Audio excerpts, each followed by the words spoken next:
Bago pa man ang mga kilalang mga gods na sina Zeus, Poseidon, Hades at iba pang mga Olympian, ay may mga Diyos nang naghahari sa daigdig. Sila ang gumawa ng kalangitan, kalupaan, kadagatan, kaliwanagan at maging ang kadiliman. Sila ay ang mga Titans. Welcome mga comrades sa Leaks TV, kung saan ating pag-usapan at kilalanin ang mga Titan sa Greek mythology.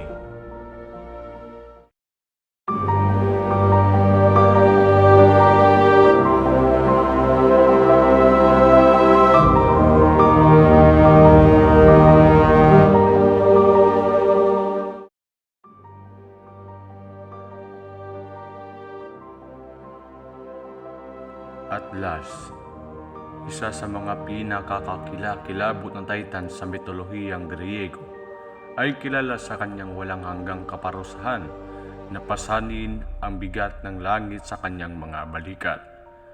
Ang napakalaking pasanin nito ay ipinataw ni Zeus pagkatapos na matalo ang mga Titan sa epikong labanan laban sa mga Diyos ng Olympian. Inilalarawan bilang isang makapangyarihang Diyos na may matipunong pangangatawan. Ang kwento ni Atlas ay hindi lamang isang pisikal na lakas, kundi pati rin ng pagtitiis na katatagan. Ayon sa mitolohiya, nakatayo siya sa kanlurang gilid ng mundo, habang buhay na sumusuporta sa celestial sphere.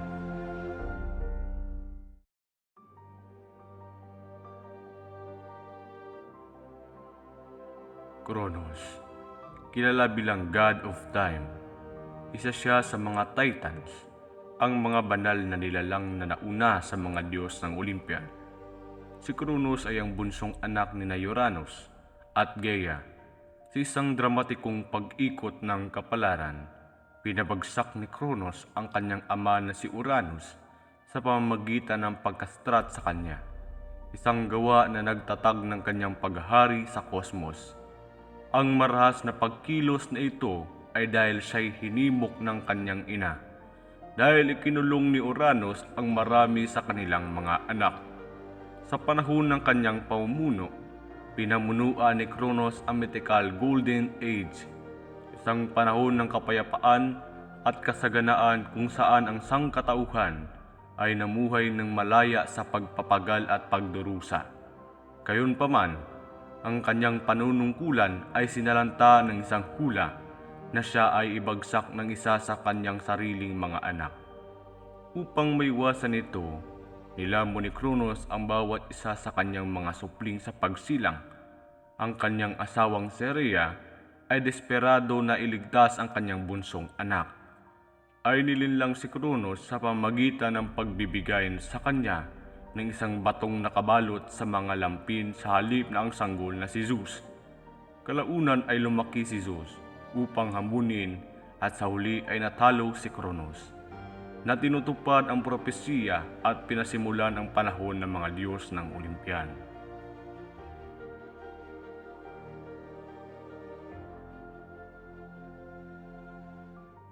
Si Rhea, isang kilalang Titanes sa mitolohiyang Griego, ay kilala bilang ang pinakamalagang ina ng mga Diyos ng Olympian at simbolo ng lakas at husong pagiging ina. Anak ni Uranus at Gaia, si Rhea ay asawa ng kanyang kapatid na si Kronos. Dahil sa isang hula na siya ay mapapatalsik ng isa sa kanilang mga anak, nilunok ni Kronos ang bawat isa sa kanilang mga sanggol pagkasilang ng mga ito. Ngunit hindi nagpatalo at matalino si Rhea. Gumawa siya ng isang matapang na plano upang iligtas ang kanilang bunsong anak na si Zeus. Itinago niya ang kapanganakan ni Zeus at pinalitan ito ng isang bato na binalot niya sa lampin para lulunin ni Kronos.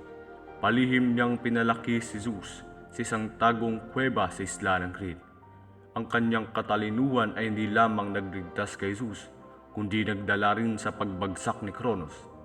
Dahil lumaki si Zeus upang hamunin at pabagsakin ang kanyang ama, na nagbukas ng paghahari ng mga Diyos ng Olympian.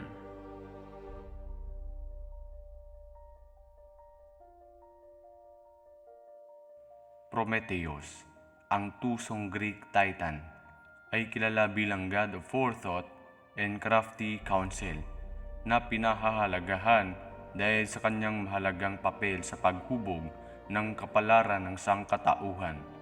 Hindi tulad ng kanyang mga kapatid na titan na mas makapangyarihan at autoritarian, si Prometheus ay isang mabait na trickster na sinuway si Zeus upang tulungan ang sangkatauhan. Kilala siya sa pagnanakaw ng apoy mula sa mga Diyos at pagbibigay nito sa mga tao, na binigyan sila ng kaalaman, init at kakayahang umunlad. Ang mapangahas na kilos nito ng pagsuway ay nagdulot ng galit kay Zeus, na nagresulta sa pagkakadena ni Prometheus sa isang bato, kung saan isang agila ang araw-araw na kinakain ng kanyang atay, na muling tumutubo tuwing gabi, na nagpapahirap sa kanya ng walang katapusan. Sa kabila ng kanyang pagdurusa, ang pamana ni Prometheus bilang tagapagtanggol ng human innovation at katatagan ay nananatili, na sumasagisag sa walang humpay na paghangad ng kaalaman at lakas ng loob na hamunin ang kapangyarihan ng mga Diyos.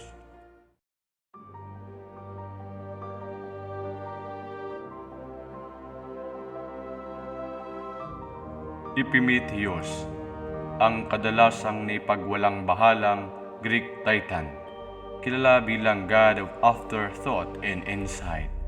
Nagbibigay ng malinaw na pagkakaiba sa kanyang kapatid na mas forward-thinking, si Prometheus. Habang si Prometheus ay nagplano at inaasa ng hinaharap, si Epimetheus ay kumikilos ng walang preno at iniisip ang mga epekto lamang pagkatapos. Pinagkatiwalaan si Epimetheus na ipamahagi ang mga katangian sa lahat ng mga nilalang. Siya ay masigla na nagbigay ng lakas, bilis, at katalinuhan sa mga hayop, ngunit iniwan ang mga tao na walang proteksyon.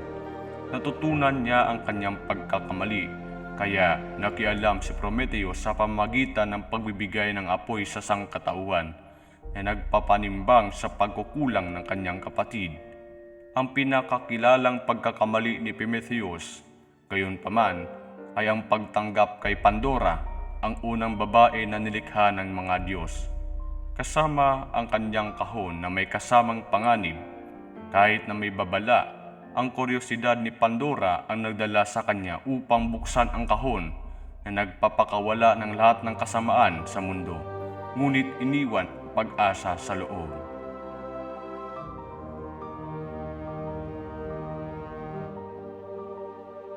Hyperion, ang dakilang Greek titan na kilala bilang God of Light and Heavenly Illumination, naglalabas ng maliwanag na presensya sa buong kosmos.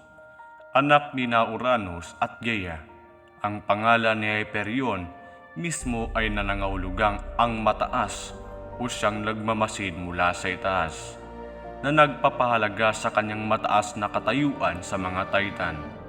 Madalas siyang inilalarawan na nagmamaneho ng karwahe ng araw sa kalangitan, nagdadala ng liwanag at init sa mundo sa ibaba. Ang papel na Hyperion ay lumalampas sa simpleng mga mekanikang pangkalangitan. Siya ay sumasagisag sa lakas at karangalan ng araw, sumisimbolo sa kalusugan, kaalaman at banal na autoridad. Ang kanyang angkan ay kinabibilangan ng mga kilalang anak tulad ni Helios, ang personifikasyon ng araw, at Selene, ang diyosa ng buwan, na mas pinalakas pa ang kanyang alamat bilang isang banal na patriarko sa kalangitan.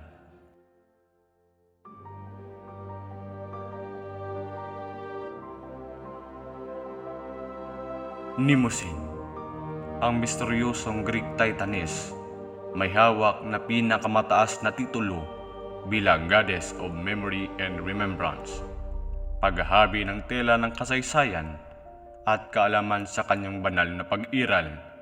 Isinilang mula sa pagsasama ni Uranus at Gaia.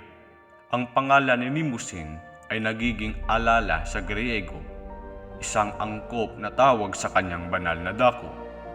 Madalas siyang inilalarawan bilang isang maharlikang figura na napapaligiran ng mga muse ang simbolo ng artistikong inspirasyon at kreatibidad. Ang papel ni Nimbusin ay sumasalampak sa simpleng pag-aalala ng mga nakaraang pangyayari. Siya ay sumisimbolo sa kahalagaan ng storytelling at oral na tradisyon na nagpapanatili sa kolektibong karunungan ng sangkatauhan para sa habang panahon. Sa pamamagitan niya, ang mga gawa ng mga bayani at mga kwento ng mga Diyos ay pinanauli na nagsisiguro na ang nakaraan ay nanatiling buhay sa kasalukuyan.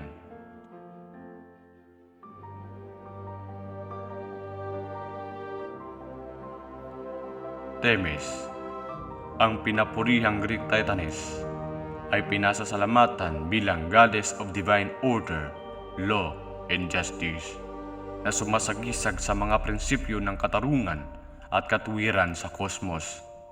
Isinilang mula kay Uranus at Gaia, inilalarawan si Themis bilang isang marunong at maharlikang figura, madalas na ginuguhit na hawak ang timbangan ng katarungan at isang tabak na sumisimbolo sa kanyang papel sa pagpapanatili ng balanse at kaayusan.